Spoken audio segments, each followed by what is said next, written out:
Hi there, Phil Rogers, Lauren Hall here from Low Market Edge, coming to you with our weekly wrap. What is trending in lending? Lots.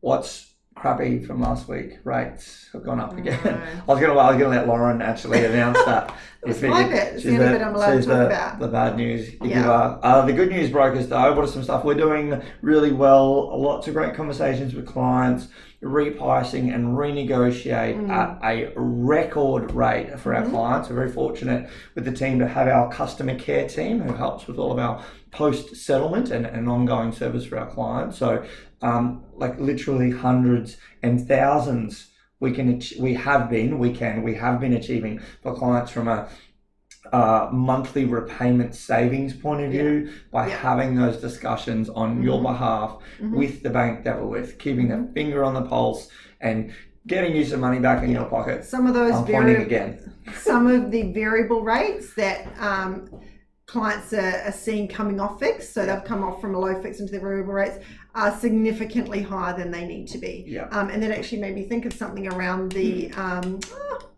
what am I doing? Burn my brain. Around the fix, what a roll-off rate is actually on a fixed loan. So when you lock in at a fixed loan, there'll be a variable rate that you'll come off on that's preset when that fixed rate comes off. So you automatically by default go on to that. To a certain discount as well. So the roll-off rate has a set discount. If you've negotiated a discount, or if you broker, which if it was us, we would have negotiated heavily at the start to make sure that that roll-off discount is really high. But in a lot of cases, we're seeing that there isn't a lot of discount in there, or there isn't a discount. So they're coming off from quite high rates. And a lady I spoke to this week was coming off to an 8%, which is just a default standard variable. There's no negotiation or discount preset into that. So with all those fixed rates coming off, that roll-off rate, which is coming off to that variable, is really important.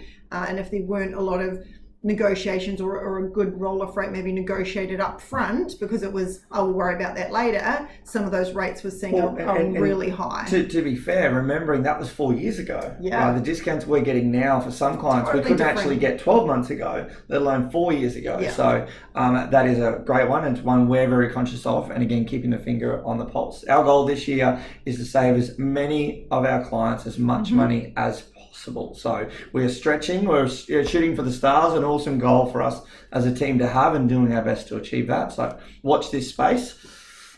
What we're probably seeing in the market side of things is really interesting, where we're not by any means economists or real estate agents, we're better, we're mortgage brokers.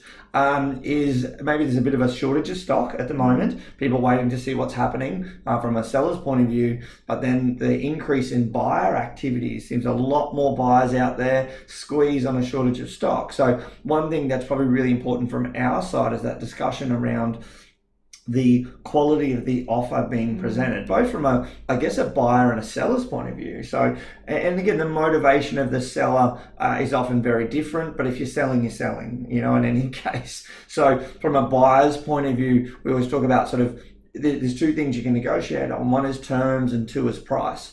Now in those, terms wise, are you pre-approved? Is it a short finance clause, or maybe even an unconditional cash offer style offer?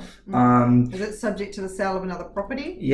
So again, some are going to be attractive, less attractive. So those terms are really important. And then price is another one. Obviously, the better your terms, the more favorable your terms in relation to the seller. Again, quick or no finance, quick settlement, short settlement, no subject to sale, those sorts of things will give you a little bit more negotiating power when it comes to the price that you're offering, because there might be two offers on the table, yours might be 10 grand less, but your finance is pre-approved, or it's a 30-day settlement and it's not a 90-day settlement or a subject to sale. Or you can buy without selling first. Seller's going to love that. And I guess from the seller's side of things, well, what are you looking for in that? When you're a seller and that offer's being brought to you, go, it has a finance clause, and sort of 21-day finance clause in Queensland for those playing at home that watch us all over the country and internationally. I lost my train of thought then. The contract terms in Queensland having a finance clause, there's 21 days. Well, why? We've got cooling off. Due diligence, building and pest. Subject to sale. Like, what does that actually mean? And what does the offer look like that's been presented to you? I know that a lot of the work we do working with some of the great agents we get to work with and offices and businesses is helping to qualify those offers, making sure on our behalf sometimes we'll jump on the phone to an agent that is selling the property to one of our clients and help give that confidence that if it is a competing offer, right, and they do need a finance clause, maybe why, that we are pre-approved, and maybe it's just a valuation, or maybe there's, I don't know, it could be any terms and conditions, but coming from us being real estate mortgage brokers, we're very comfortable with that dialogue, and so you're giving the seller comfort that that offer that is presented that does have finance clauses or different conditions, it's solid. Helping them understand that. So just understanding in a market like this where we go into this now where it is squeezing a little bit more and there is a lot of buyers, being organised. The benefit of one of the many thousands of benefits working with us is a pre-approval. We talk about a fully assessed pre-approval, having someone physically go over that, having I'll call them a human being, having someone physically go over that application at the bank, review those documents to pre-approve you versus what we call system generated. I've got one, cool, get a letter, it's tick and flick, you punch in some income, press the button, and it's still subject to full review. No one's actually looked at that and understood. You said you earn 80, but it's actually 45 with overtime and allowances included. And does that bank actually use that income? And all the great things that we do as a broker, making sure as a buyer, you are in the best possible position to offer the best possible terms, most favourable, and the best possible price.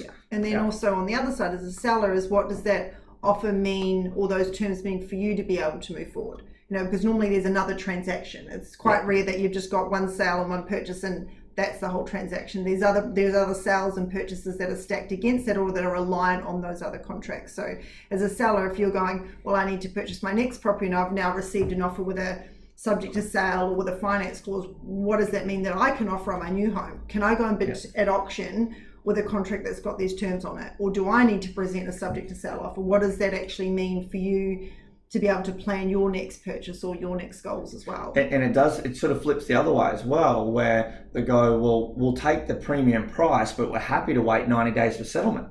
So we talk about this, it's all about having the best possible terms and favourable, but in some cases, especially in the current market, still go, shorter settlement's not as favourable. Shorter settlement's not great. I'd actually take the one with the longer settlement because they're going to pay me more, but it's an unconditional contract. It allows you time to move on. In a market where there isn't enough property in general to live in, I know we've definitely seen that where a longer settlement's more favourable. So again, asking those questions from the real estate agent.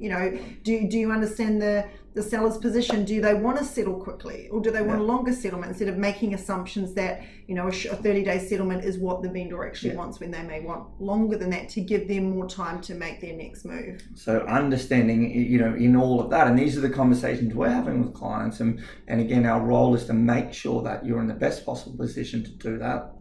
Have everything out on the table. Know your cards, maybe keep them close to your chest, obviously, but being ready to move forward and being organised in this market is almost a superpower as we fall back into this position and You've go been away. Watching Avengers. I have been watching Marvel. Of course I was. Superhero Fridays on Fridays here at the office. There's just lots happening in there. It's a really interesting conversation we're guiding back into now, where the last couple of years there's just been all sorts of offer, all sorts of money, buyers everywhere, sellers everywhere, plenty of stock. That's changing, and how we're going to help you get ahead of the pack. So yes, top tips for this week. We got through that. It was good. It was off the cuff. It was great. It was a little bit. It's actually not written down. But thank you guys also for everyone's reached out over the last couple of weeks with some of the topics we've covered off, which seem to have been really informative. So if there is anything you guys want us to cover off, let us know. 100%. Happy to chat about it on here or offline as well. But for now, have a great weekend and we'll see you soon. Bye. Bye.